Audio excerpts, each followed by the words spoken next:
I'll give you a minute. So how are old people treated in your country? Let's think about some of these things we could talk about. Would anybody like to volunteer some thoughts here?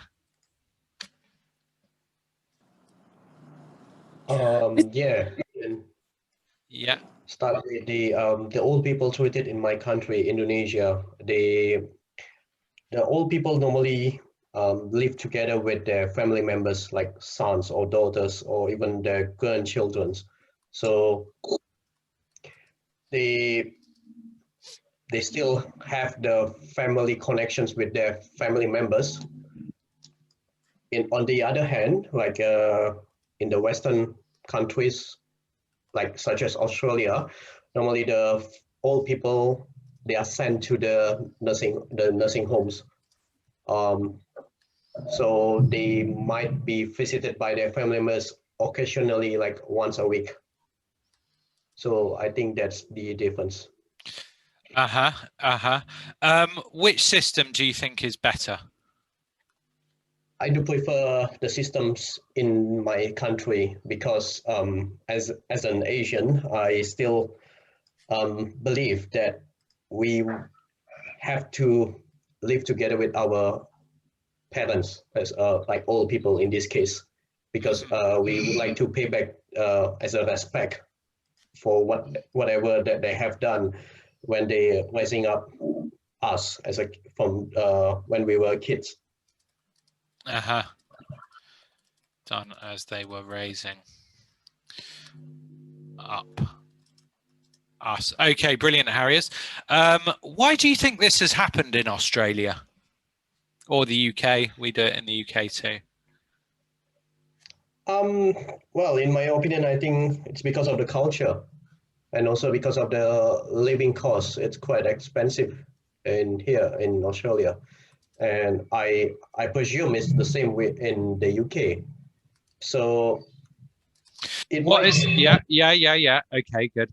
What is the connection between living costs and the availability of time for people to care for elderly relatives?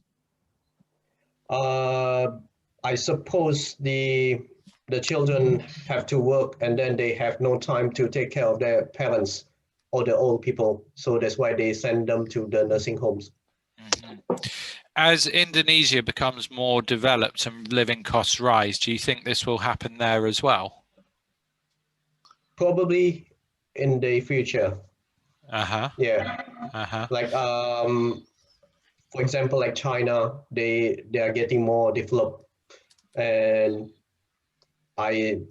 well, this is I'm not sure whether it's 100% true or not, but I think they send the old people to the nursing home, starting to do that probably. Because of the living cost in China is quite expensive nowadays, especially in the big cities such as Shanghai and Beijing. And they also they are getting more busy because of the work and also the lifestyle. Fantastic, Harriers. If you have to talk about old people in your speaking part 3, I would recommend you tell me everything you've just said. Okay, really, really good. And some really quite reflective and insightful thoughts on the topic. Yeah, okay, good. So yes. One thing I want to add. Yes, Sultan.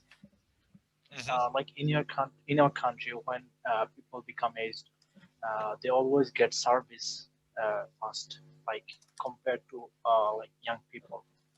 Like whenever they try to get a service, it can be anything like passport service or bank service or any kinds of service.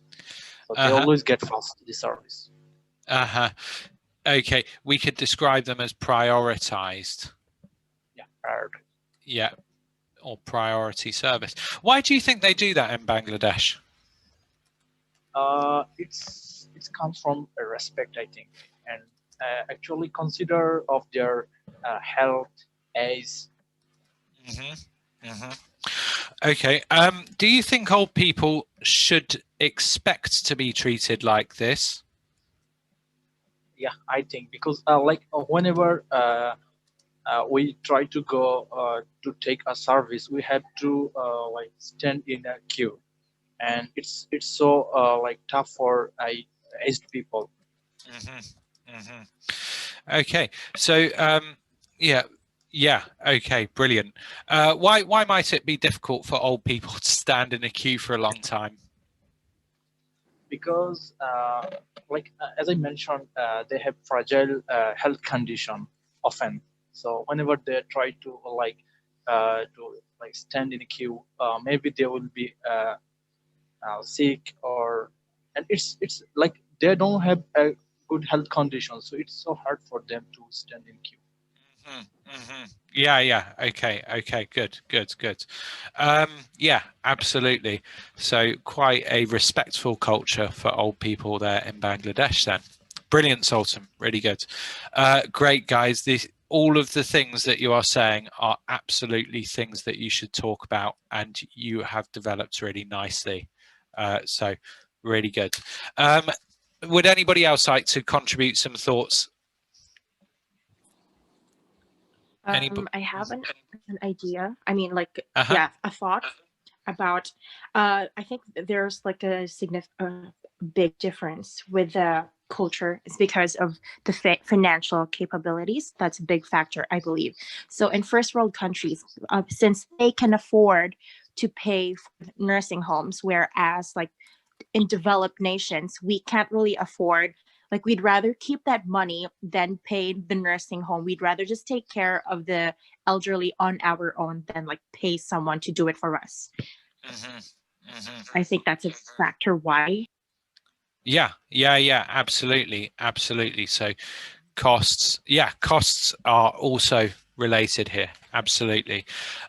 Is there much care home infrastructure in Indonesia or Bangladesh? I don't know. You guys can tell me. Is there much care home infrastructure? No, in our country actually little care home available, because in our family bonding, I think it's our family bonding. Uh-huh. When people become aged, we always try to look after him or her Uh-huh. till the Rather than last breath. Mhm. Rather than saying age when people become older or elderly. Yeah, aged, it sounds a little bit unusual. Okay, but yes, okay, good. So it's another thing we can mention here. The facilities just don't exist. Yeah, and it could be could definitely be a cultural thing. Now, the difference in this kind of family, the family unit. So you can talk about the family unit. This is the most basic organization of families. What do we call it when you have, you know, parents, children, grandparents, uncles, aunts, all living together? Joint family? Extended. Extended. Extended, okay. Extended. So the family unit in some countries is quite extended. In the UK, it used to be like that. Do you know which major change in the UK caused a change in the structure of the family unit? Does anybody know? I'll give you a clue. It happened through the 1800s and into the 1900s. World War. Well, a bit later for the World War. What happened to the economy in Britain in the 1800s? It became the first nation to do what? Industrial Revolution. Brilliant, Dylan. Okay, so in the Industrial Revolution and through industrialization, the structure of the family changed quite a lot.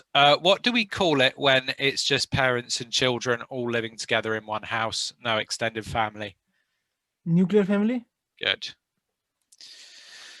So as society changed to reflect the changes of the Industrial Revolution, the cities began to develop and the country became more urbanized. The rural way of life started to decline. There was also a change towards the nuclear family. Yeah. So all of this really high level vocabulary to discuss these topics and really brilliant ideas. So thank you very much, Sultan, Christine, and Harriers. Brilliant, really good. Right, what problems do old people experience as they become older? Do people experience as they become older? Would anybody else like to have a go? Dylan, what do you think? I guess like when people get older, in my country, basically they feel like uh, in health wise they are like weak, of course, and like you said, the problem like the dementia and a lot of these other problem maybe coming to this age. Kind of links back to one of the things that Sultan was talking about. Is it easy for old people, to get around and about the place? No.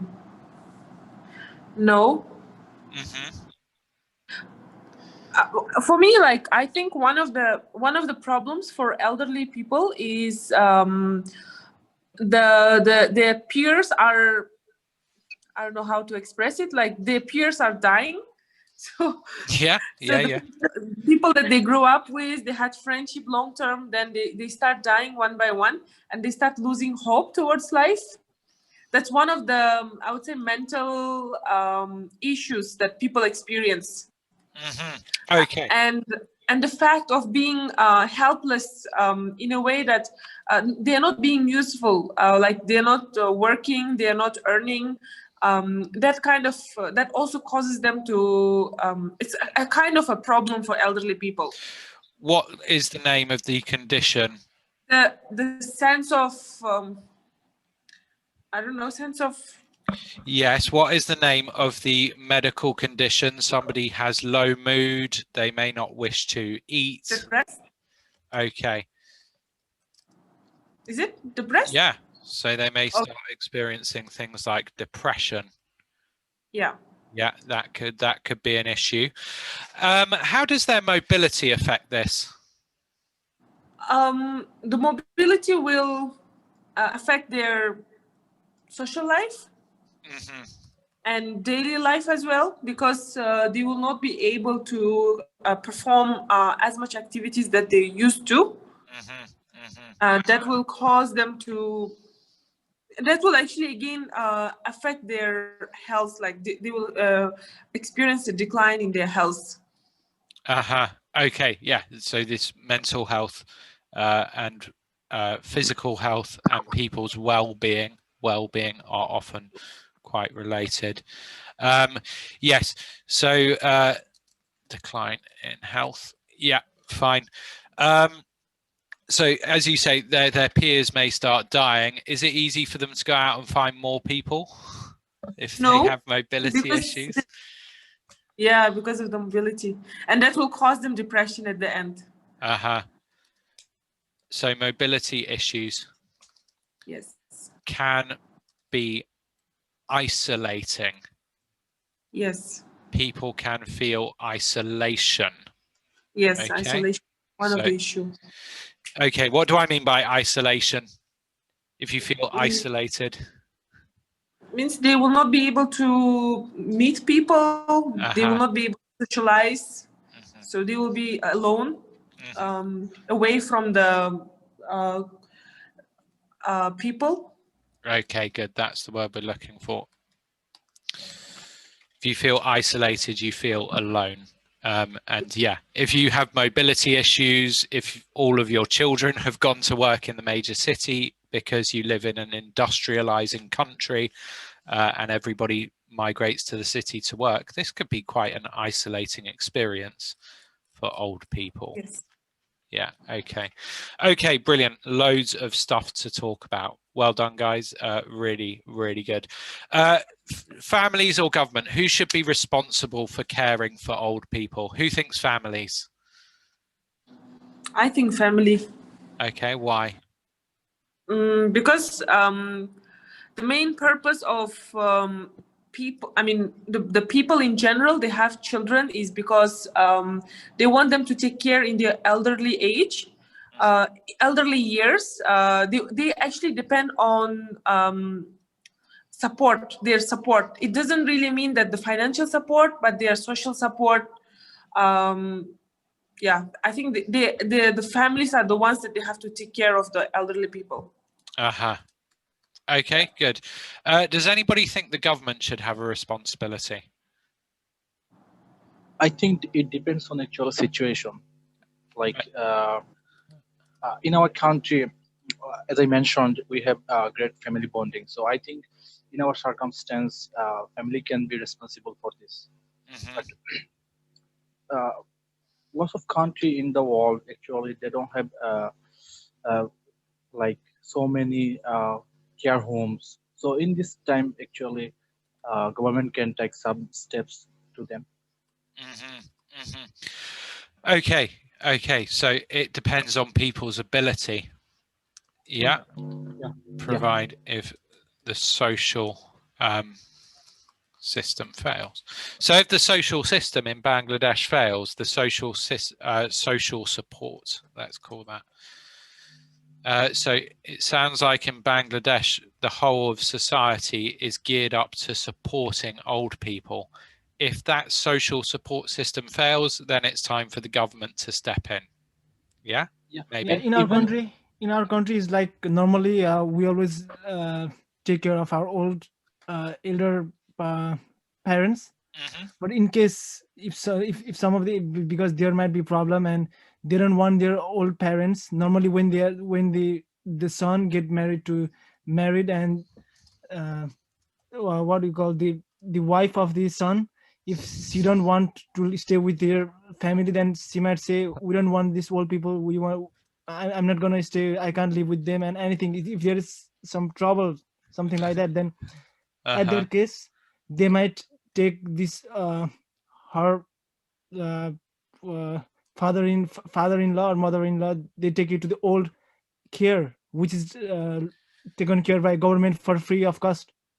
Okay, free of charge. Free of cost, totally free of cost by the government. Free of charge. Yeah, free of charge. Yeah, okay.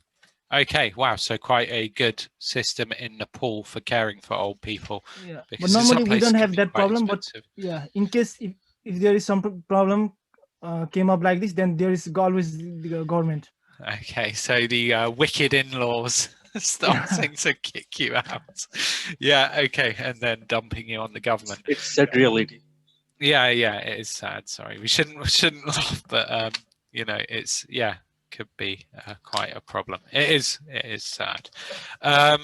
Yes, so there could be issues there. What about people who need specialist care?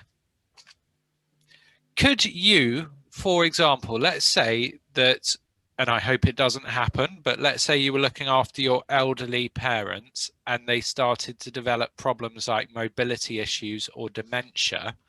Could you care for them? Can you, is it me, Luke, or? Oh, sorry. Yeah. So let's say, sorry, Harriers. Yes, Harriers. No, I was saying that, sorry, go ahead, Thilan. Sorry to cut you off. Okay. No, it's fine. So let's say you are looking after your parents. I hope it doesn't happen, but it's quite common in old people, and they start developing issues like dementia or low mobility. Could you care for them? Me as an individual, of course, I would. No matter what is the reason or case, of course, I would do anything for my parents and look after them, because after all, they gave birth to me and they raised me till now, and whatever I am, it's just because of my parents. I would be nothing without them. So of course, there is always responsibility for me to take care of them. I'm not talking so much about your responsibility and your desire to do it. I'm talking about your specialist training and ability to provide them a good quality of life. If there's case something came up like this, then I would hire the nurse or any special any special treatment that my parents require. I would hire the nurse, and of course, if possible, I would also take training from the nurse that to do the basic care of my parents, of course. And if they need some kind of special treatment, then I would go to the hospital or do the medical care that needs to be done. Yeah. Okay. Okay. Brilliant. Brilliant. Great, Thilan. But yes. Okay. Good. Just be a bit careful with the question here, and you're not likely to be asked things like this in an IELTS test. But it is a really good, and actually, if your speaking is very high level, it might develop there. But certainly, if you're talking about issues with old people who should care for them, a really good thing to consider is some of these issues like dementia or low mobility. You may want to care for your parents, but it might be quite difficult. As Thilan is saying, this is called care in the community. So care in the community is when nurses or specially trained people go to different houses or different families to help and offer a specialist assistance for elderly care. Yes, and there is a very important distinction between the desire to do it and the ability to do it. So just be aware with some of these conditions that old people may suffer from, especially in places which are less developed and people may be less educated, there may not be the capacity, the knowledge capacity in the family unit to provide this care, because it can be quite specialist. Certainly my grandmother came in. My mother is a professional mental health worker. That's her job. My grandmother unfortunately had dementia. She had a disease called Alzheimer's disease, and she came and lived with us for a few years. And even as a trained healthcare professional, it was too much for my mother, and the level of care she required later on as the condition progressed was so serious.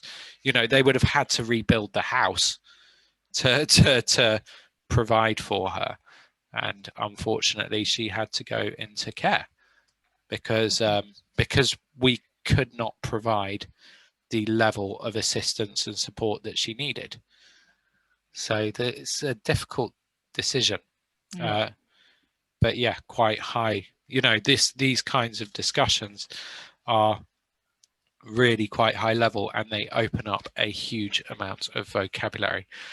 So the distinction here, the desire to do it and the ability to do it, are not always the same thing. And as you say, Thilan, there are things that can be done to increase that capacity in the community. Okay. Yes, Luke. Okay, so really good. Well done, guys. Take a screenshot if you want one, and that is all we've got time for today. We will be continuing this topic about old people. I think Stephen is doing a reading with you on Saturday, and then I'll be looking at a task 2 on Sunday. It might be worth coming back and checking some of these things for our idea development for the task 2 session. Yes, hi. What Stephen will take, like reading? Yes, I believe Stephen is doing reading. Yeah, and then we're going to have a writing session on Sunday, and that is going to be looking at task 2s related to old people. Some of these ideas are going to be really useful. And also for speaking part 3, you may have to talk about old people and things like that. Also very, very useful ideas and high level vocabulary. Okay. Yeah, and I think we'll have got another speaking session in Saturday, right? No. There's not going to be only reading on Saturday. So we're doing 3 hours a week. Depending on our schedules, we may do more, but this week there won't be. Just too busy, unfortunately. Okay, but so we are scheduled 3 hours, 3 sessions a week. 12 from 12 p.m. on Thursdays, and then also from 1 p.m. and this is UK time, 12 p.m. UK time on Thursdays, 1 p.m. UK time Saturdays and Sundays. Okay, and all of you are welcome to join all of those sessions. Okay. Thank you. So Steve is gonna be the one who is taking the classes this coming Saturday. He will be doing Saturday. I think I'm doing Sunday. Yeah. Okay. Yeah. Okay. All right. Thanks a lot for coming along, guys. I am going to make some edits on this video, and then my aim is to get it onto YouTube so you can revisit some of these things. Have a great rest of your evening, and I look forward to seeing you guys. I will probably see you on Saturday. I will probably come and sit in and just quietly observe, and then just say hi to everybody at the end on Saturday, and then on Sunday I will be leading the writing session. Okay. Okay. Thank you. Luke. You, Luke. Yeah, my Have a nice day. pleasure. My pleasure. Thank you. Take Have a care, good day. everybody. Yeah, Bye. I will. Thanks, Luke. My pleasure. See you next time. Bye-bye. See you. Bye. Bye. Yeah.